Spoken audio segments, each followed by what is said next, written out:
जय श्री कृष्णा। स्वागत है आपका साथी त्रिशला के साथ। कैसे हैं आप लोग? एक बहुत बड़ा क्वेश्चन मार्क, शादी में डाइवोर्स क्यों होता है? सबसे बड़ा कारण इसके अंदर माना जाता है आपकी कुंडली का सप्तम घर। पर जब हम कुंडलियां मिलवाने जाते हैं, जब हम कुंडलियों को आपस में मेल करवाते हैं, तब ये सप्तम घर कहाँ चला जाता है? तब ये सप्तम घर दिखाई क्यों नहीं देता? तब लोग क्यों नहीं बताते कि आपकी शादी होने के कुछ समय बाद या कुछ सालों बाद ये शादी टूट जाएगी? क्योंकि कुंडली का केवल सप्तम घर इस चीज का कारक नहीं होता। सप्तम घर के साथ साथ दूसरा घर, 12वां घर भी इसमें सहयोग करता है। ये एक त्रिभुज है जिसे काटना, जिसे तोड़ना बहुत जरूरी है। दूसरा, 7वां, 12वां ये घर जब तक आपके परिपक्व नहीं होंगे, आपका पहला विवाह सफल नहीं हो सकता। दूसरे विवाह के लिए फिर अलग ट्रायंगल बनता है जी, वो आपको फिर किसी दिन बताऊंगी। अगर आपकी कुंडली के अंदर ये तीनों घर आपके किसी ना किसी तरीके से प्रभावित है तो आपका डाइवोर्स जरूर होगा। इसके बारे में विस्तार से आज बात करते हैं, लेकिन इससे पहले ये तो जान लेते हैं कि मैं कौन हूँ। मैं आपकी एस्ट्रोलॉजर हूँ, वास्तुशास्त्री हूँ, चेहरा भी पढ़ती हूँ, आवाज भी पढ़ती हूँ, हाथों की लकीरें भी पढ़ लेती हूँ।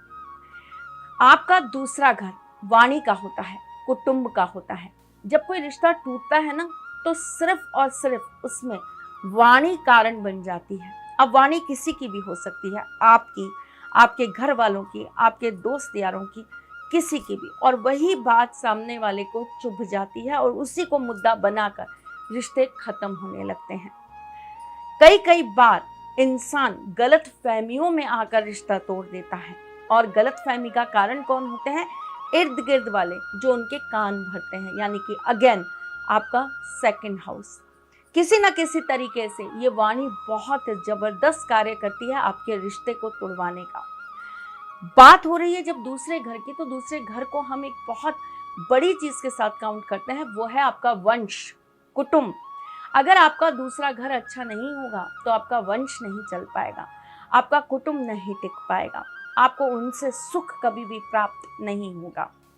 आपका सप्तम घर यानी कि आपके हस्बैंड का घर, इसका मालिक जब तक बहुत सॉलिड पोजीशन में नहीं बैठा होगा, आज कलयुग के अंदर शादी टिकना असंभव हो जाएगा। आपका 12वां घर यानी कि आपका शैया घर, आपका शयन सुख का घर, अगर इसके अंदर कोई भी पीड़ित ग्रह जाकर बैठ गया, कोई उग्र ग्रह जाकर बैठ गया, या सप्तम का मालिक ही जाकर 12वें में बैठ गया, तो आपको विवाह में तकलीफ जरूर होगी। आपकी भाग्य रेखा के ऊपर अगर लगातार 9 कट बन रहे हो, चाहे भाग्य रेखा पूरी हो चाहे अधूरी हो, 9 कट अगर उस पे बन रहे हैं, तो आपका विवाह टूटना निश्चित है। आपको पता होगा इस साइड में विवाह रेखा होती है, अगर यहाँ पर एक से ज्यादा अधिक रेखाएं हैं तो विवाह टूटेगा संभलेगा, टूटेगा संभलेगा, टूटेगा संभलेगा। लेकिन अगर पैरेलली यहाँ पर 1 या 2 लाइंस चल रही हैं तो विवाह टूटेगा ही टूटेगा। आपका विवाह, आपका जो रिश्ता है वो डाइवोर्स तक कब जाएगा?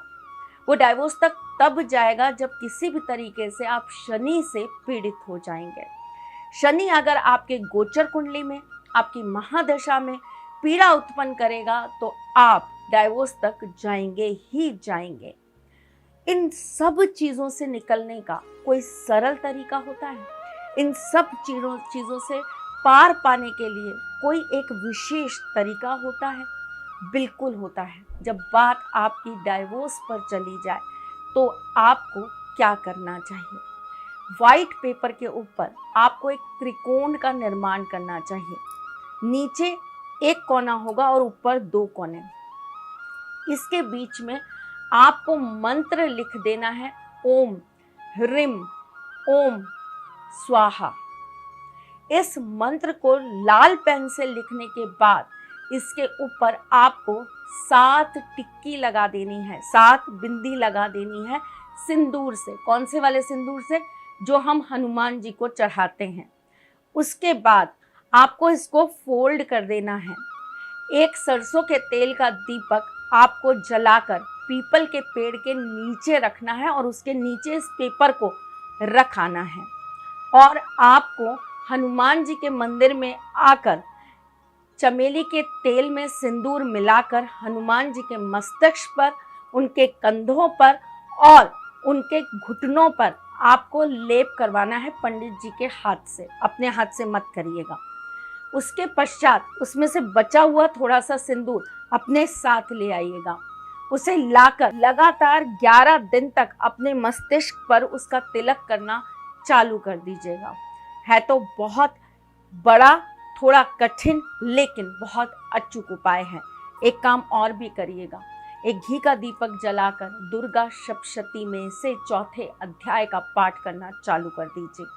आपका डाइवोर्स कहीं ना कहीं होने से रुक जाएगा। समय कितना मिलेगा और ये कितने दिन चलेगा, ये तो आपकी कुंडली बताएगी। अपनी कुंडली का विश्लेषण करवा के इसका सटीक उपाय आप प्राप्त कर सकते हैं। उसके लिए आप दिए गए नंबर्स पे कॉल, व्हाट्सएप या मैसेज कर सकते हैं।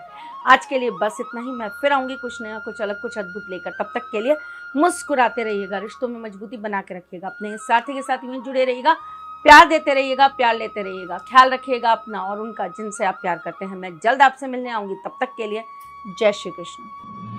सारथी मां त्रिशला ज्योतिष के क्षेत्र में विश्व विख्यात नाम है।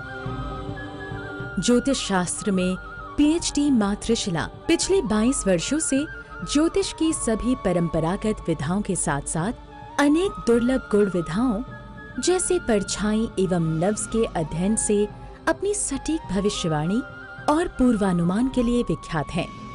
अपने उपायों द्वारा लाखों लोगों का जीवन संवार चुकी मां त्रिशला लगातार 2016 से ज्योतिष विभूषण अवार्ड प्राप्त कर रही हैं। साल 2018 में उन्हें उत्तराखंड के मुख्यमंत्री त्रिवेंद्र सिंह रावत ने ज्योतिष विभूषण अवार्ड से सम्मानित किया था और साल 2016 में उन्हें राजस्थान में बेस्ट एस्ट्रोलॉजर के अवार्ड से नवाजा जा चुका है।